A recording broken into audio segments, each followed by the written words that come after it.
Salam anak-anak kami sekalian dimanapun kalian berada, semoga dalam keadaan sehat. Ketemu lagi dengan saya, Seralpen Simanjuntak. Kali ini kita akan membahas materi awal di semester genap ekonomi kelas 11. Adapun topik materi kita kali ini, kita akan membahas mengenai APBN dan juga APBD. Namun materi ini akan kita bagi menjadi beberapa bagian. Dalam kesempatan ini saya akan menjelaskan yang pertama, nantinya kita akan membahas pengertian APBN atau anggaran pendapatan belanja negara. Kemudian yang kedua, kita akan membahas fungsi APBN. Yang ketiga, kita akan membahas tujuan APBN, dan yang terakhir dalam pertemuan ini kita akan membahas bagaimana mekanisme penyusunan APBN itu sendiri.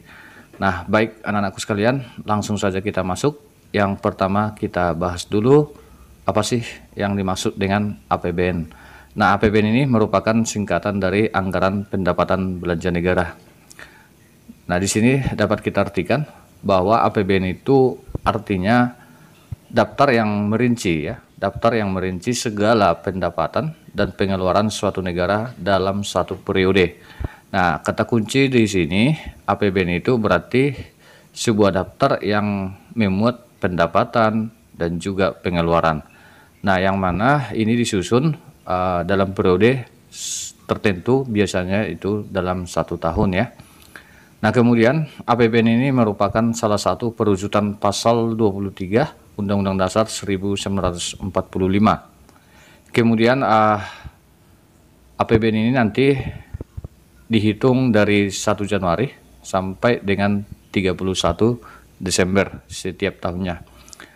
Baik, kita masuk yang kedua, yaitu fungsi APBN. Fungsi APBN yang pertama tentu disebut dengan fungsi alokasi. Nah, fungsi alokasi ini bertujuan untuk membagi proporsionalitas anggaran dalam melakukan pengalokasian pembangunan dan pemerataan. Nah, jadi fungsi ini harus terarah ya untuk memangkas pengangguran dan juga inefisiensi dalam sumber daya dan menambah daya guna perekonomian.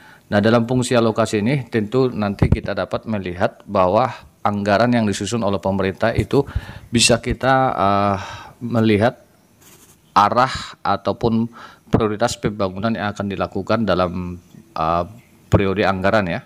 Kemudian yang kedua, ada fungsi distribusi. Nah, distribusi di sini artinya pemerataan begitu ya.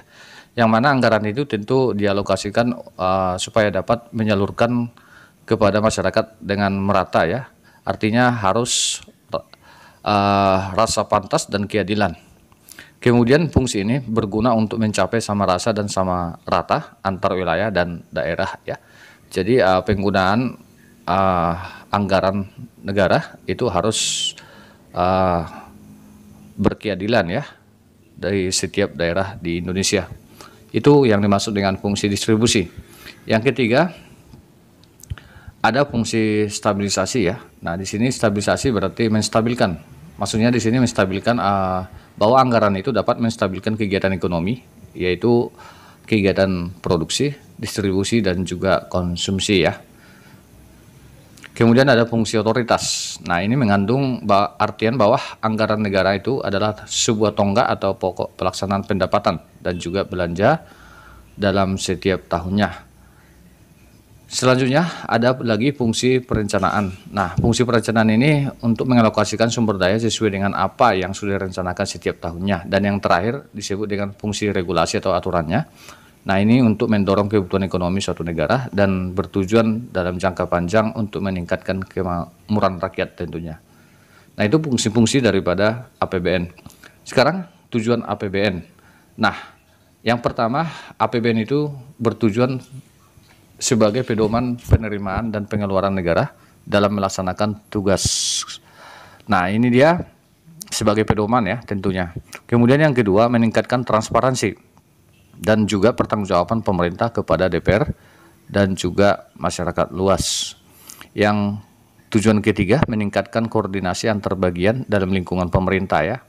Kemudian membantu pemerintah mencapai tujuan fiskal ya atau keuangan. Kemudian memungkinkan pemerintah memenuhi prioritas belanja. Nah, ini dia tujuan daripada APBN. Sekarang kita masuk mekanisme penyusunan APBN. bagaimana sih caranya untuk menyusun anggaran pendapatan belanja negara?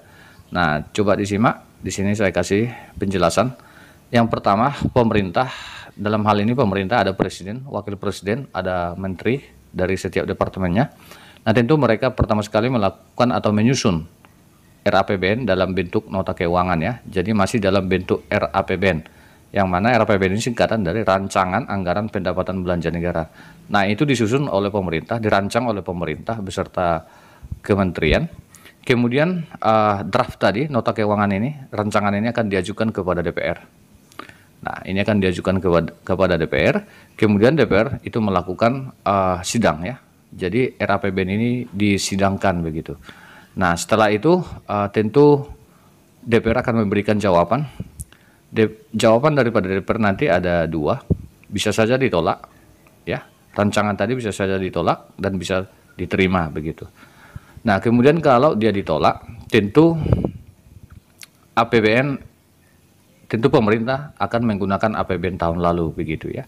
Karena kalau DPR menolak, tidak menyetujui rancangan anggaran pendapatan belanja yang disusun oleh pemerintah, sementara kebutuhan masyarakat, kebutuhan negara tetap berjalan. Nah, oleh sebab itu, supaya jangan terkendala, maka negara, pemerintah harus menggunakan APBN tahun lalu begitu ya.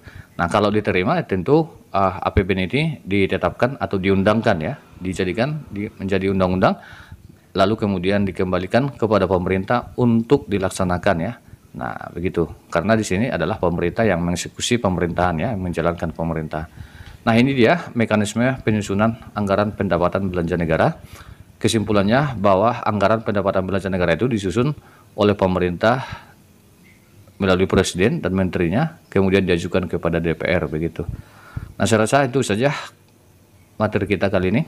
Ini dapat kalian baca saja keterangan dari bagan tadi ya, keterangan bagaimana mekanisme penyusunan APBN.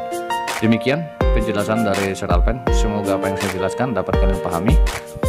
Kita ketemu di materi berikutnya. Kita akan membahas di bagian kedua ya. Kita akan membahas sumber-sumber penerimaan dan belanja negara. Salam dari Seralpen.